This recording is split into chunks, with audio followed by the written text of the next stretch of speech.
Big TV ప్రేక్షకులకు నమస్కారం.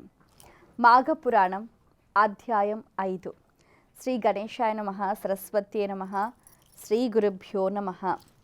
మాఘమాస పురాణాన్ని శ్రవణం చేయటం, ఆ విధి విధానాలను ఆచరించుకోవటం, అలాగే ఆ విషయ సంగ్రహణను మనం తెలుసుకోవటం ఎంతో పుణ్యప్రదం.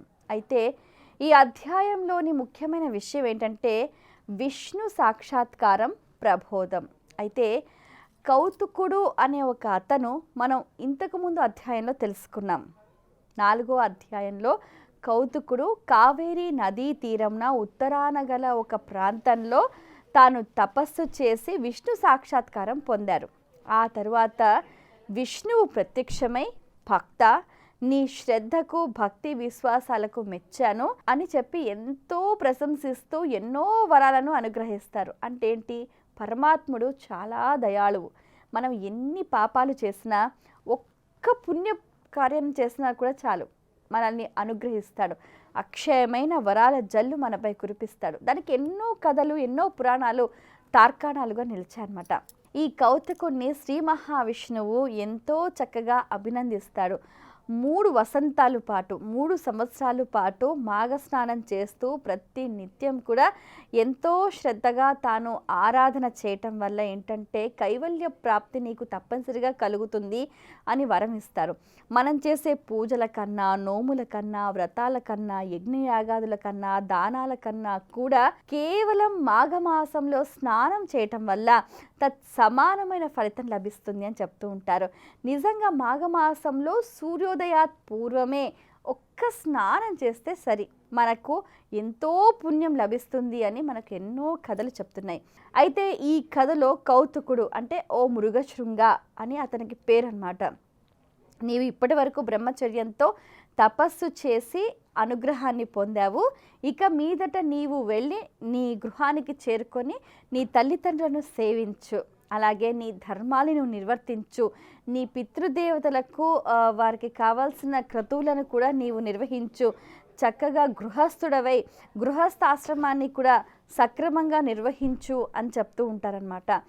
ఆ రీతిలో తాను ఇంటికి బయలుదేరుతాడనమాట. ఎంతో చక్కగా తల్లిదండ్రులకు పాదాభివందనం చేసి కావేరీ నదీ తీరంలో తాను సముపార్జించిన పుణ్యము, విష్ణు సాక్షాత్కారము, ఈ విషయాలన్నీ చెప్తారు. వాళ్ళు తల్లిదండ్రులు ఎంతో సంతోషిస్తారు. ఇప్పుడు పుత్రుడు ఎదిగి భగవద్ అనుగ్రహం పొందాడు అని అంటే ఆ తల్లిదండ్రుల ఆనందం మాటల్లో వర్ణించలేం. ఒక కన్య కోసం వాళ్ళు అన్వేషిస్తూ ఉంటారనమాట. అయితే ఆ కన్య ఎలా ఉండాలి, ఒక వధువుకి ఉండవలసిన లక్షణాలు ఏంటి అని కూడా మనకు ఈ 5వ అధ్యాయంలో చాలా చక్కగా చెప్తూ ఉంటారు. ఇప్పుడు ఇల్లును చక్కబెట్టాలి కదా, అటు మాతృ కుటుంబాన్ని, ఇటు మనకు గమనిస్తే కూడా అత్తగారి కుటుంబాన్ని, రెండింటినీ కూడా మనం సమానంగా చూడాలి. మనం ఎక్కడ ఎవరిని నొప్పించకుండా, తానొవ్వకుండా వ్యవహారం చెయ్యాలి. అలాగే పతిని దైవంగా భావించి సేవించాలి. మనకు ఎక్కడైనా కూడా గమనించండి, సేవ అంటే మనం ఇతరులకు ఏదైనా చేస్తేనే మనకు అగణితంగా మనకు పుణ్యం లభిస్తూ ఉంటుందన్నమాట.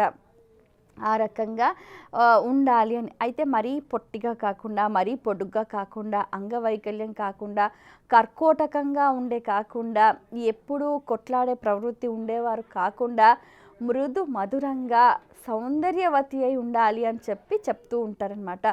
సో మీరేం అన్వేషించక్కర్లేదు, మీ సుగుణాలకు తగ్గట్టుగా మీకు తగిన కన్య మీ చెంతకే చేరుతుంది అని చెప్పి కూడా ఈ కథలో చెప్తూ ఉంటారనమాట. తల్లిదండ్రులు కుమారుణ్ణి ఆ విధంగా ఆశీర్వదిస్తారు. ఎందుకంటే శుభ లక్షణ శోభితుడు అయిన ఈ కౌతుకుడికి తగిన భార్య లభించకనే లభిస్తుంది అంటూ కూడా వారు తల్లిదండ్రులు ఆశీర్వచనాన్ని అందిస్తూ ఉంటారు. మీరు ఒక్కటి గుర్తుపెట్టుకోవాల్సిన విషయం ఏంటంటే, ఒక్క తల్లిదండ్రులను ఆశీర్వచనాలు తీసుకుంటే సరి, ఆ జీవితానికి ఇంకంతకంట మించింది ఇంకోట్లేదు. ఎందుకంటే వారే ప్రత్యక్ష దైవాలు అన్నమాట.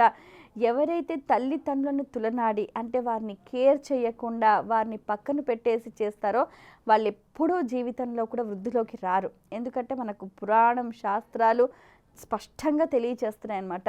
ఇప్పుడు అంత విష్ణు అనుగ్రహం పొందిన కౌతుకుడు కూడా తల్లిదండ్రుల ఆశీర్వచనాన్ని వచ్చి తీసుకున్నాడు. అప్పుడే తను జీవితంలో ఇంకా మెరుగ్గా అంటే ఏంటి, తను భగవత్ అనుగ్రహం ఎప్పుడు ఏ స్థాయిలో పొందాడు, బ్రహ్మచర్యంలో ఉన్నప్పుడు.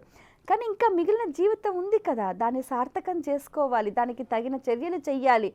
అంటే ఏంటి, తల్లిదండ్రుల ఆశీర్వచనం, వారి అనుగ్రహంతో వారు చెప్పినట్టుగా నడుచుకున్నాడు, తన జన్మను చరితార్థం చేసుకున్నాడు. అంటే ఈ అధ్యాయంలో ఏంటి అని అంటే తల్లిదండ్రుల సేవ, తర్వాత మన ధర్మం, గృహస్థ ఆశ్రమ ధర్మాలను సక్రమంగా నిర్వహించాలి. అలాగే ఇంటికి కోడలు కావాల్సిన పిల్ల, ఆవిడ లక్షణాలు ఎలా ఉండాలి, చాలా చక్కగా చాలా అద్భుతంగా తెలియచేశారు.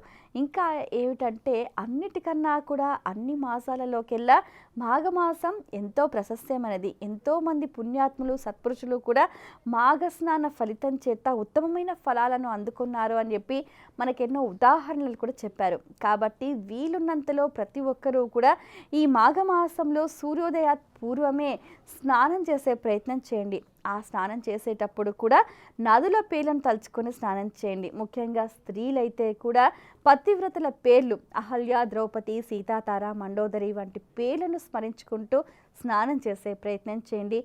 సత్ఫలితాలు పొందండి. ఇది ఈ అధ్యాయంలోని సారాంశం. స్వస్తి. For more videos like this, subscribe Big TV channel.